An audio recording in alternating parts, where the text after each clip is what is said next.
Doa dan harapan saya, saudara semua ada dalam keadaan yang sehat dan suasana hati saudara hari ini dipenuhi sukacita, karena Tuhan masih memperkenankan untuk menikmati hari karunia-Nya.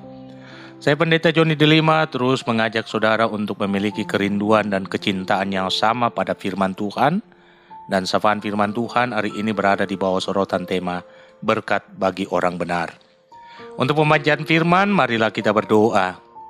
Bapa kami yang ada di sorga, Bapa yang kami sembah dalam nama Tuhan Yesus Kristus, Bapa yang sungguh sangat baik, amat baik dan teramat baik, Bapa yang selalu peduli setiap persoalan kami, dan yang tetap setia mengasihani kami. Kuasailah hati kami dengan Roh Kudus-Mu, agar kami dapat mengerti dan memahami firman-Mu. Demi nama Tuhan Yesus kami berdoa. Amin. Firman Tuhan dari Mazmur 37 ayat 25 sampai 26. Dahulu aku muda, sekarang telah menjadi tua, tetapi tidak pernah kulihat orang benar ditinggalkan atau anak cucunya meminta-minta roti. Tiap hari ia menaruh belas kasihan dan memberi pinjaman, dan anak cucunya menjadi berkat. Saudara-saudaraku yang kekasih dalam Tuhan, saya mau mengatakan kebenaran ini berdasarkan firman Tuhan, bahwa jika kita berusaha untuk hidup benar di hadapan Tuhan, maka percayalah bahwa kita akan mengalami hidup yang diberkati. Tetapi yang menjadi soal adalah apa standar yang dipakai sehingga dapat dikatakan bahwa kita itu sudah hidup benar sehingga dikategorikan sebagai orang benar di hadapan Tuhan. Tidakkah Tuhan Yesus sendiri telah mengatakan bahwa tidak ada satupun dalam dunia ini yang benar? Semua orang telah jatuh dalam dosa, sehingga Alkitab menyatakan bahwa manusia hidup di dalam ketidakbenaran, dan upah dari dosa adalah maut, Roma 6 ayat 23a. Jadi apa dasar yang dapat dipakai untuk menyebut atau mengklaim diri kita sebagai orang benar? Saudaraku, orang benar bukan berarti orang yang tidak pernah melakukan kesalahan. Siapa di antara kita yang bisa menjamin bahwa kita tidak pernah melakukan kesalahan? Katakanlah Daud, dia juga pernah melakukan kesalahan, dan bahkan kesalahan yang dia lakukan sangatlah fatal. Tetapi Alkitab menyatakan dirinya sebagai orang yang benar, dan karena itu Allah mengikat perjanjian yang kekal bersama Daud dengan mengokohkan takhta Daud untuk selama-lamanya. Jadi pada posisi mana Alkitab menyebut Daud sebagai orang benar? Orang yang hidup benar di hadapan Tuhan adalah orang yang memiliki hubungan yang karib dengan Allah. Disinilah Daud ditempatkan sebagai sosok yang memberikan teladan dalam hal kekariban dengan Tuhan.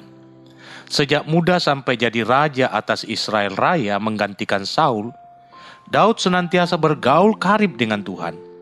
Dari sekian banyak pasal yang terdapat dalam kitab Mazmur yang juga merupakan buah karya dari Daud, menunjukkan pengalaman iman Daud bersama dengan Tuhan, dan hal itu menjadi bukti autentik bagaimana Daud membangun hubungan yang karib dengan Tuhan. Bahkan ketika Tuhan menyatakan hukuman atas dosa akibat dari kesalahan yang diperbuatnya, kadar relasi intim Daud dengan Allah tidak pernah berkurang. Karena karib dengan Tuhan, Daud dapat melihat dan merasakan sendiri bagaimana Tuhan memberkati dirinya, dan dengan itulah ia meninggalkan pesan moral kepada kita bahwa orang benar akan dipelihara oleh Tuhan dan anak cucunya akan memberkati untuk selamanya.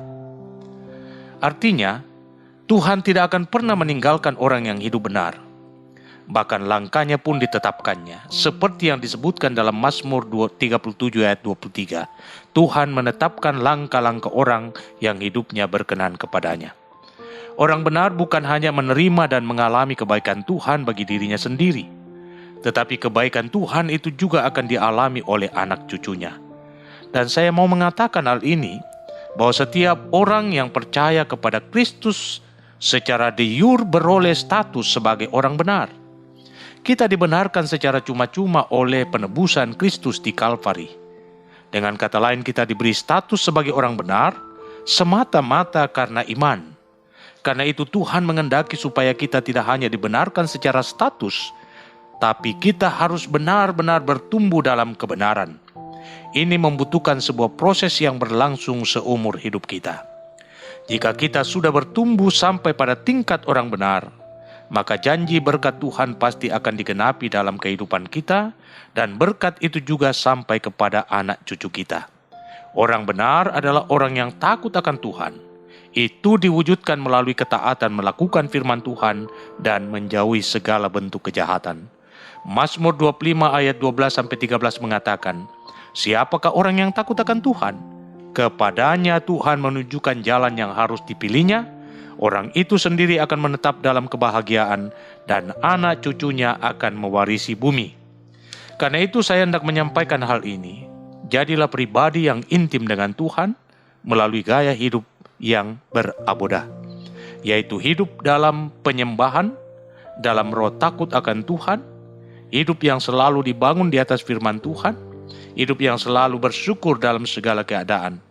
Jika demikian hidup saudara, maka saudaralah orang benar itu dan layak untuk mewarisi berkat orang benar, yakni anak cucunya tidak akan meminta-minta roti. Tuhan Yesus memberkatimu.